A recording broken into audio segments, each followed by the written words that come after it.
So what we have discovered in 30 years of research, there's 6 main time zones that people live in.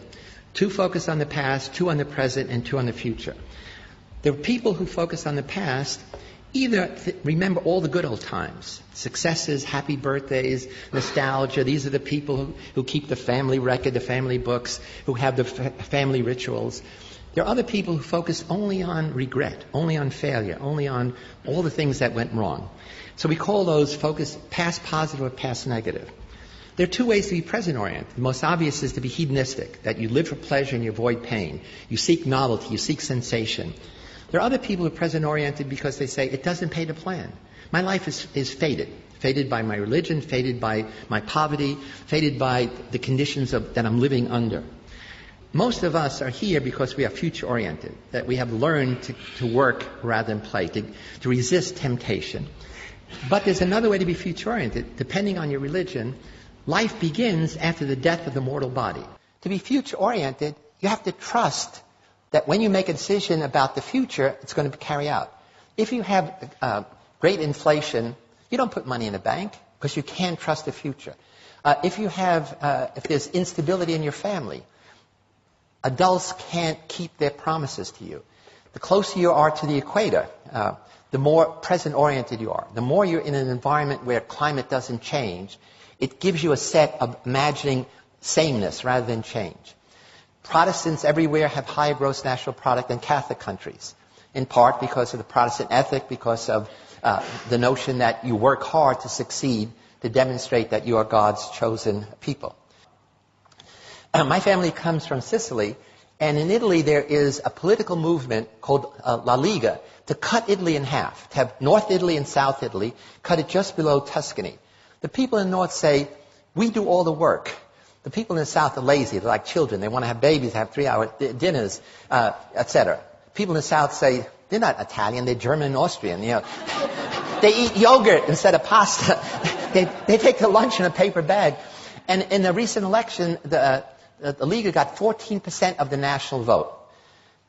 It turns out it is accurate. We've done research to say people in the North tend to be, on a scale much more future-oriented. People in the South tend to be more past-oriented or present hedonistic.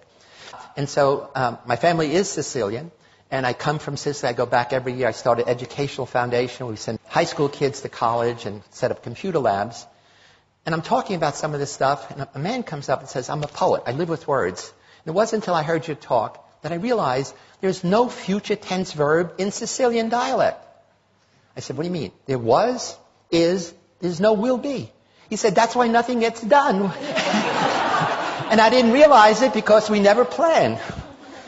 So again, here's how when you have a number of people who share a certain time perspective, then it does come to characterize a nation. In the same way, if you have a Catholic nation where people tend to be present or past-oriented, rather than a Protestant nation where in general people tend to be more future-oriented, it affects you in very profound ways. So there's a wonderful book called The Geography of Time, and it's written by a dear friend of mine, Robert Levine, who's a social psychologist, and he actually literally went around the world doing wonderful experiments. He looks at what he calls the pace of life. See, time perspective is how people divide their own experience into partitions, time zones. Another kind of time orientation is your sense of duration. How much time has expired while you're sitting in a dentist's office before they start drilling? How much time has expired when you've been waiting in line? How much time has expired when you're having fun? Or that's it. So time duration is totally a function of whether you're bored, whether you're excited or not. And what he does is he shows that in different cultures, people have a different pace of life. And you do this very simply. You sit in a cafe and you mark off 100 meters, and as people pass, you start a stopwatch. And you see how fast people walk. You go to a post office, and on a piece of paper you say, I'd like, 3 pounds of this postage or 10 euros, and you see how long it takes. So he has a bunch of these measures, and it turns out you can identify cultures as different pace of life, and now cities.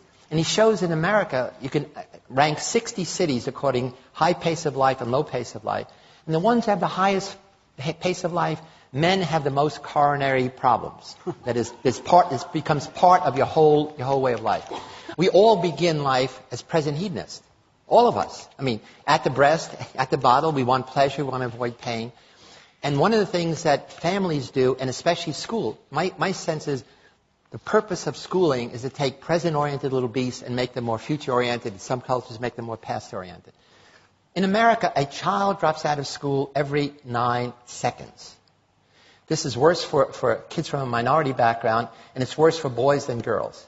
There's actually a disaster recipe developing among boys in America, literally dropping out of high school, college, and it's not simply poor performance. One of the problems is, a recent study shows that by the time a boy is 21, he has spent at least 10,000 hours playing video games alone. Probably more watching pornography alone. And you put that together, it means, A, they haven't learned social skills, emotional, social intelligence, but also it means that they live in a world that they create. They're playing Warcraft, they're playing these other games, which is exciting. In fact, I just heard the other day that these game companies are now going to develop 3D games so that the world will be all around you. Their brains are being digitally rewired, which means they will never fit in a traditional classroom, which is analog. Somebody talks at you without even the nice pictures. Meaning it's boring. I mean, you control nothing. You sit there passively. And if you want to change the curriculum, I understand the traditionalists here say we got to go back to reading, writing, arithmetic. Disaster. These kids will never fit into that. They have to be in a situation where they are controlling something, and school is set up, you control nothing. You're passive. School is all about learning, delay of gratification, literally endlessly. All addictions are addictions of present hedonism. Food, sex, drugs, gambling, etc. All of our propaganda, all of our educational message, all our public relations messages are designed for future-oriented kids, who's not the problem. They tell you, here's the negative consequences of doing what you're doing. Future-oriented kids know that, and they don't do it. Present-oriented kids know the future consequences.